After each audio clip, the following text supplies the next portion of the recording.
Hey everyone, we are going to go over choosing a place to live again with some visuals for our story, or article rather. So earlier we read the article with a lot of words, and this hopefully you can follow along because it includes more pictures and it's a more simplified version. And then when we are done reading that, we are going to go over our living options questions poster. And I'm also going to show you a living options research form that you might want to look over as well. If you need help filling that out or you want a copy of it, you can just let me know by email or let Katie know with email or a phone call. But let's get started with our choosing a place to live. It is important to know what you can do, and it'll help you choose a good place to live. So in our picture, we see a person standing by a house, and this must be the place that they chose to live. And we have to think of what we can do by ourselves, so independently, and the things that we need help with.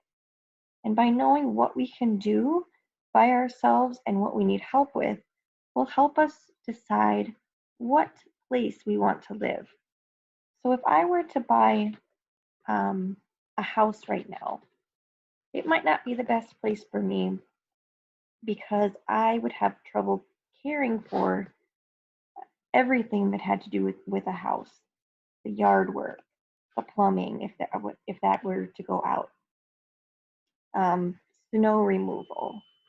So what can I do? Well, I could call help if I wanted it, but ideally I'd like to be able to take care of things myself. And this also talks about how you care for yourself, not just your yard or the things involving inside your home, but you also need people that will help you care for those things and yourself. So let's go to our next page. And here we have two people. One is helping another person as that one person is on the floor. It looks like maybe they fell. So it's important to know how much help you might need. It will help you choose a good place to live. So as I said before, there are some things we can do for ourselves, and there are some things we can have others help us with. If you identify, which means if you figure out the things that you can do by yourself, it's going to help you decide what the best place would be for you to live. It is important to know what special services you need. Do you need a doctor close by? Do you need somebody on a nursing staff that is in your residential area all the time? Do you need transportation where somebody who is able to take you anywhere you want to go at any time? Do you need someone who's going to cook your meals for you? Do you need someone to help you eat and complete hygiene tasks? It is very important to know the special services you need so it will help you choose a good place for you to live. And what is good for one person might be different for someone else. It's important to know where you want or need to live. Do you want to live close to family? Do you need to live somewhere that is easy to access transportation? It's going to help you choose a good place to live if you know where you want to live. Do you want to live in the country? Do you want to live with family? Do you need to live in a group home? Do you want to live by yourself, or do you need to live with a roommate? Thinking about these things are also going to help you choose a good place to live. So, when thinking about these things, we need to ask ourselves and the people that help support us, what can I do? What can I do by myself? What help do I need in areas of my life? Where do I want to live? And where would be a good idea for me to live? Where do I need to live? So we are going to go on to the living options questions. And these are other questions that you need to ask when exploring places to live. We have to think about how much money it's going to be to live in a place. So, how much will it cost? Where is it located? Is it by public transit where I can just hop on the bus? Is it close to the grocery store where maybe somebody could walk with me there? Is it close to my family so I can visit them often? Is it close to a hospital in case I need some medical services? What is the neighborhood like? Is the neighborhood filled with sidewalks where I can walk around with some of my friends and people that help support me? Or is it very urban and there's not a lot of great walking space? Is it safe, or is it something where I probably wouldn't want to go outside very, very often by myself? What activities are available? Is it a group home that provides activities? Is it a nursing facility where they bring in special guests at times when we have a healthy environment and COVID is not a factor? Are there gatherings in the apartment building? Are there block parties? Are there any activities? Is there a gym or a facility where I can exercise? How is medicine and healthcare provided? Do I need to provide that myself and hire someone to come in and help me? Or is that part of somebody that is staffed at the home? Do I need healthcare provided, or am I independent in giving myself my own doses of medicine? How are meals planned and served? Am I going to have to cook for myself? Is someone else going to cook for me and help me eat this food so I can stay strong and healthy? What kind of transportation is available?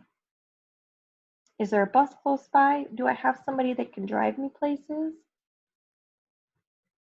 Is there a car service that I can call that is in the area that will get me to where I want to go? Another question, what other individuals live there? Are these people that I will get along with, that I'll have lots in common with? Are their living habits going to affect how I live? If they're too loud, is that going to hurt my ears or cause me to be agitated? If they are keep more to themselves and aren't very social, is that going to bother me? These are all things to think about. What rules do they have about visitors? Can I have somebody over? Or is that something that I need to go somewhere else and meet visitors at or meet my friends at? So right now, there's a lot of places that aren't allowing visitors because we want to keep everybody in the same environment healthy. But usually, places will allow some type of visitors or have some area where people can gather together. And two more questions. What do people who live there say about the place? Do they like it? What would they change? Would they recommend me living there? And how many needs can be met there? And then if you have questions, you can also fill those in. But this is a great questionnaire if you're trying to decide where you want to live and where you need to live. And thinking about things you can do for yourself and thinking about things that you want help with. And the last thing I'll show you is the living options research form.